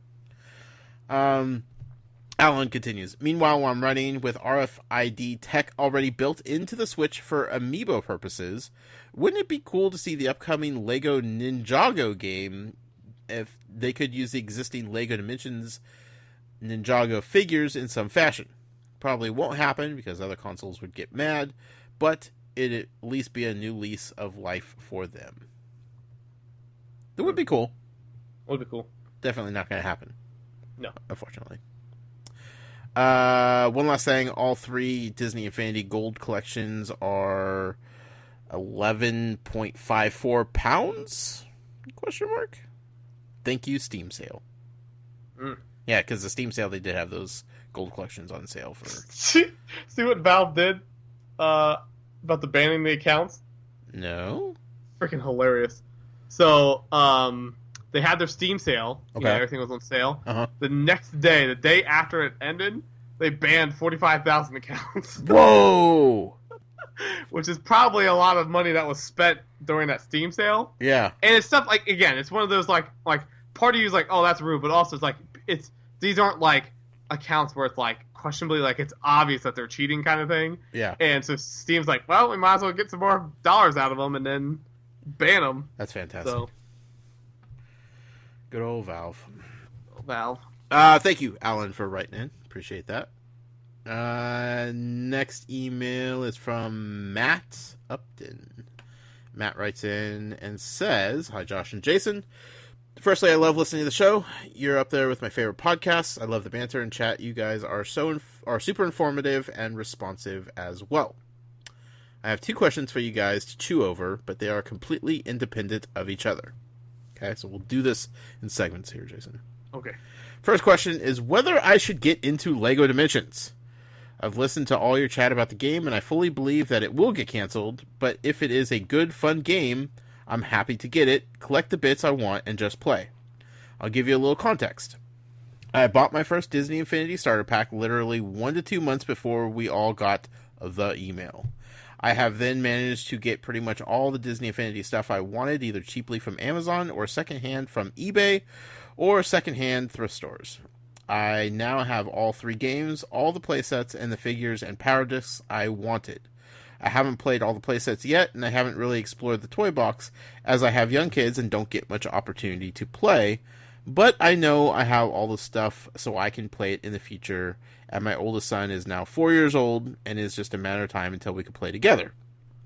We do play a bit of the Toy Story playset, but he does struggle a little bit with the controls. So, back to LEGO Dimensions. Is it good enough, fun enough game to get and effectively stash until I have time to play it? I've seen a couple of reviews that say it's not as good as the standalone LEGO games, and that having to keep stopping and rebuilding the models interrupts the flow of the game. What do you think?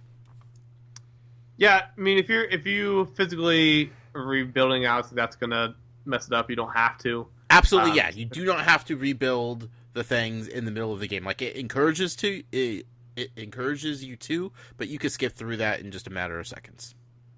Yeah, and there is some major difference between this and a major core game. Like it does have like a little bit of, like, it doesn't feel fully complete, like a normal thing, because they're trying to tie in a bunch of different things. There's not as many little Easter eggs, or some of the environments are as detailed because doing a bunch of different things. But it's still an overall really good LEGO game. Yeah.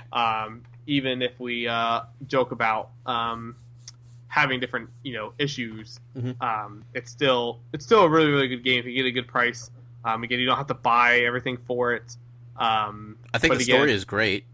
Yeah, I mean, if you buy just the story pack, or the starter pack, you'll have a heck of a good time. That was super fun. Everything else to the side of it, get what you want per se with that. But yeah, the story is really fun. We talked about way back when, maybe taking in some pieces, because like the last 2 levels, especially at the second to last level, I was like, I'm just ready for this to be done. Yeah. But everything else, it's super fun. So yeah, it's definitely worth it. Like I said, you'll laugh a decent amount of times through it, especially if you like all the franchise. And again, it's just one of those, like, why should this exist? Is kind of like the feeling I get playing it. But it's in a good way. Like, this is just so bizarre. Right. Who would have thought you could ever get a game where you're playing as Batman, the Wicked Witch, together, Right. It's super fun. I mean, and as far as like just having fun in the game itself, like once you get past the story, going into the adventure worlds, like each of the different franchise adventure worlds, like there are hours and hours and hours of content in each adventure world, and those are great to play around with the kids because there isn't the pressure of completing the story and advancing. You just run around and do whatever you want. Yeah, so as long as you don't get like bored of that mechanic, it's there's probably more content in that game than a lot of other games for the price value. Right. And then they introduced the battle arenas, right? Is that what they're called? Yes. Yeah. With the year 2 figures and such, and those add a competitive aspect to the game, which it was missing. So playing around in that, it's a different way to play the game. It's still a lot of fun. Like, the game is super fun. Like, all problems and issues aside, with like downloading the content and like lost save files and everything like that, like, if I were to just start this game from scratch right now, if I was just jumping in, I know there's so much fun content to get into that I would really enjoy it myself. And I feel like, if you're a fan of LEGO games in general, like, there are people that just hate LEGO games, plain and simple. This game is not for those people. Yeah. LEGO Dimensions is for people that already enjoy the style of LEGO games and enjoy playing that kind of game. If that's the case, then yeah, absolutely jump into it. And like you said, if it gets canceled, those things are going to go on fire sale, and you're going to be able to pick everything up super cheap, which we've seen so many different sales, and we've seen them pop up in, $1 stores and everything like that. So yeah, I say if if you're into it, there's no reason not to, other than just like waiting for the official cancellation and then maybe getting it a little bit cheaper. But yeah. Yeah, and like I said, at the end of the day, it's still Lego toys that can be used independently, so right. at least you're getting some double value for your money. Yeah. And I think, like, we're not trying to discourage people from getting into the game now. We're just worried that the silence from Lego Dimensions is misleading people that would be getting into it that don't know it's going to be canceled, that don't know it's going to be ending. Right. You know, like, that's what we're concerned with, and that's what we're trying to, get the message out there that, like, hey, if you get into it, at least know that, like, what you see on store shelves plus a couple more in a few months is probably going to be all that you're going to be able to get for this game. So you take that into consideration when you're buying it, and you'll have tons of fun. So there's that. His second question is a little bit shorter. It says, why don't you guys consider the Transformers robots in disguise toys and app as worthy of being part of your podcast? They seem to me to definitely be toys to life, as I downloaded the app, scanned in one of my son's figures, and was able to play as that figure in the game.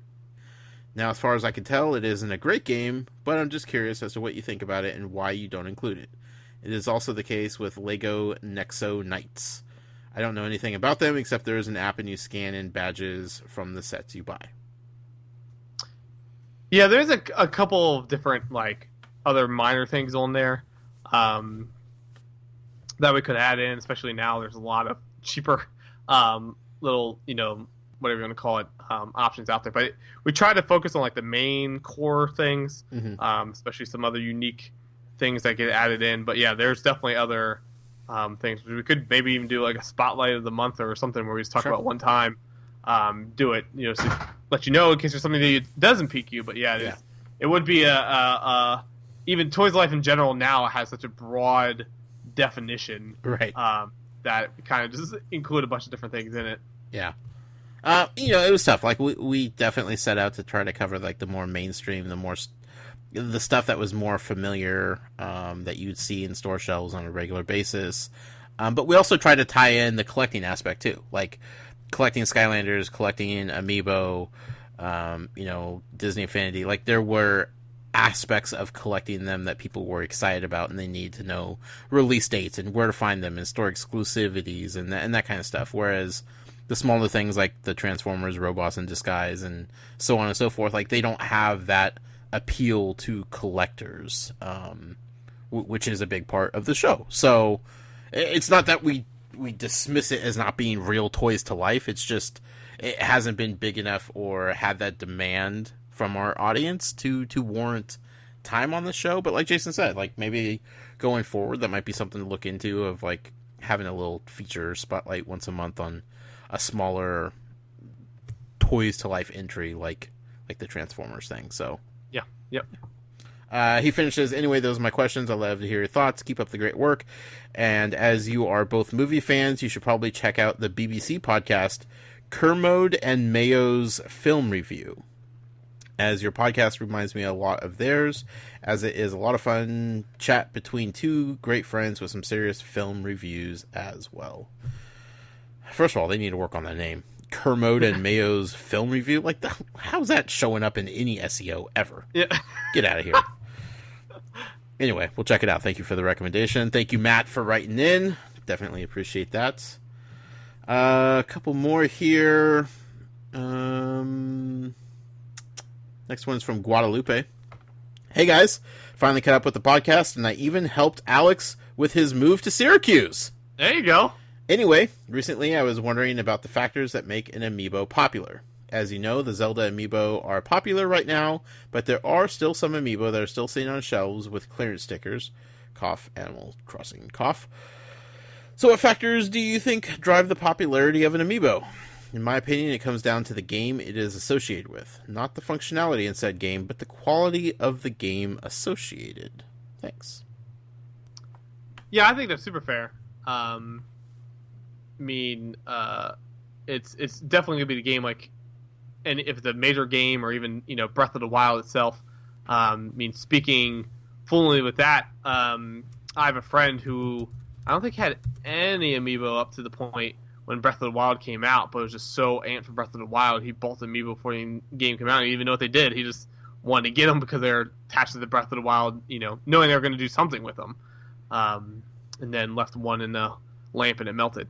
But, yeah, I agree 100% with that. I mean, I remember, like, Shovel Knight being, popular for a little quick blurb, just because people really like the Shovel Knight game and are so intrigued by the aspect of it all. But, you do get some other nice amiibo that aren't as popular just because it doesn't have, a major title attached to it. Sure. Franchise has a lot to do with it. The game has a lot to do with it. Yeah, and I think the designs have a lot to do with it. Like, there's so many different aspects. But, like, with the Animal Crossing ones, like, they definitely overproduced Animal Crossing amiibo. If they had released less, would we still be talking about Animal Crossing amiibo the way we do now? Like, maybe not. It's hard to say. It didn't seem like the Mario line, especially the second wave, with the exception of, like, Boo, sold really well. Like, I still see a bunch of those sitting on shelves. But nobody, like, thinks about them as sitting around like the Animal Crossing ones do. And I don't think those were even associated with, like, really a game. So, like, those just kind of came out for no reason. Right. So, I don't know. It's hard to say. People have favorite characters. They have favorite franchises. Once you start getting into, like, the deep rosters of games, like, I think Animal Crossing just went too many characters in. Like, they should have stuck with some of the core characters.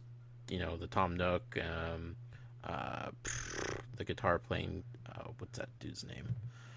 The dog that plays the guitar. Right. KK Slider. Like,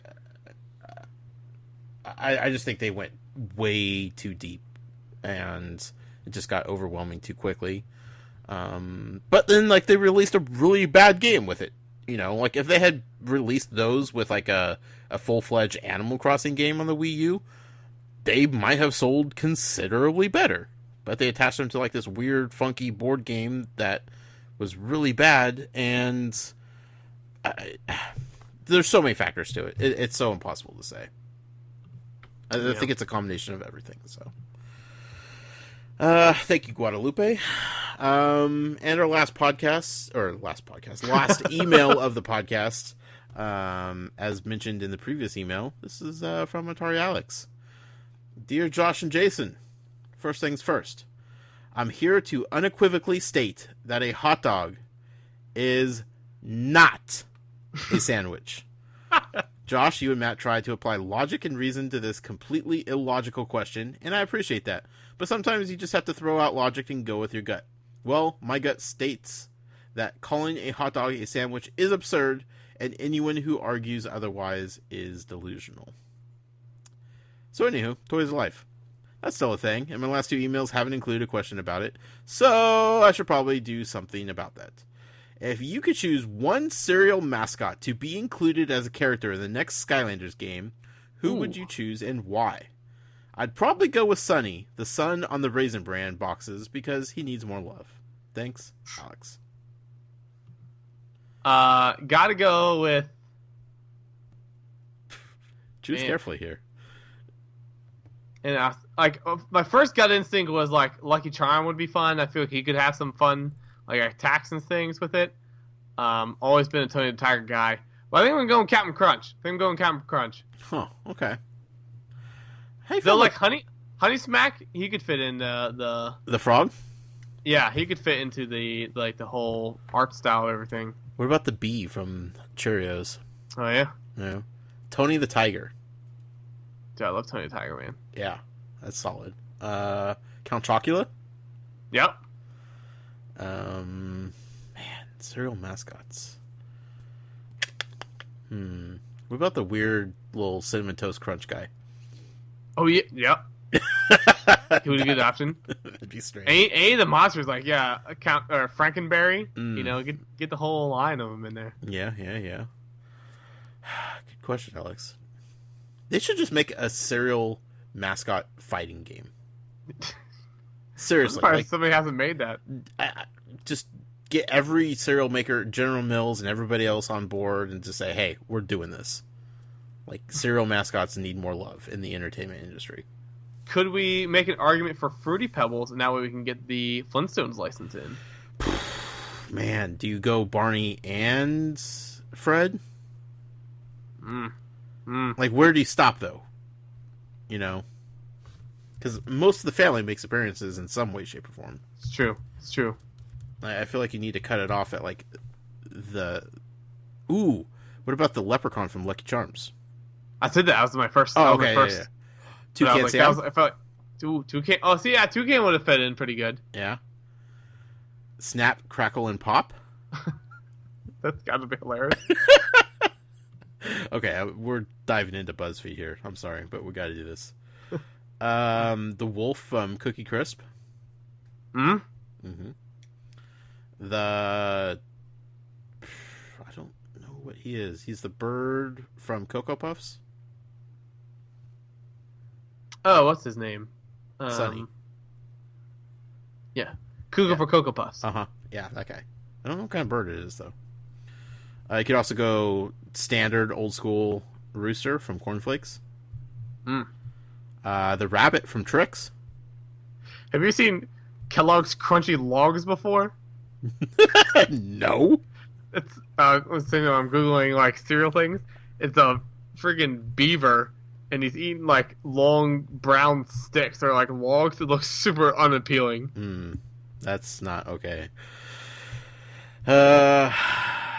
What about the Quaker Oats mascot? Does that count as cereal? Is oatmeal a cereal? That's the real question. That's the question. It's a hot cereal, man. That's what it's labeled as, isn't it? Yeah, but do you ever think, I want a really nice bowl of cereal, except I want it hot. Let's go oatmeal. Yeah. No, you think I want oatmeal because I don't want to eat cereal today. I want to be an adult. It's cold outside. Yeah, I'm going to pile on brown sugar and butter and everything else in that thing. Like an adult. Thank you, Alex, for your riveting question, as always. And thank you to everybody that wrote in this week. We had a lot of good questions and made for some mighty fine discussions. But that wraps up another show, Jason. I will say before we end, congratulations to Aaron Judge. Rocked it tonight. Yeah, big time. In the home run derby. That's a big boy. He batted second every single time, which I wish he would have hit first, and he probably would have done even more home runs, but crushed it. Also, shout out to my boy Joel Embiid, who caught 2 of the balls tonight, apparently. Like out on the field or in the stands? In the stands. That's amazing. Because of course he's there. Why would he give them away, or is he keeping them? I don't know. He's there. In the one picture I think I saw, I think he reached like 2 seats down from, like, I think he stole it from somebody. That's fantastic. His long arms. Jason, hope you have a safe trip and safe travels out to California, beautiful California, then to Florida, then back home. Like, you're all going to be all over the place. Yeah, it's going to be good fun. In a week from Friday, our company outing, we're having a go-kart competition.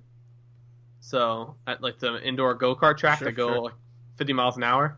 So, it's going to get nuts for that. But, yeah, it should be a fun week. So, hopefully, again, hopefully interact with you there.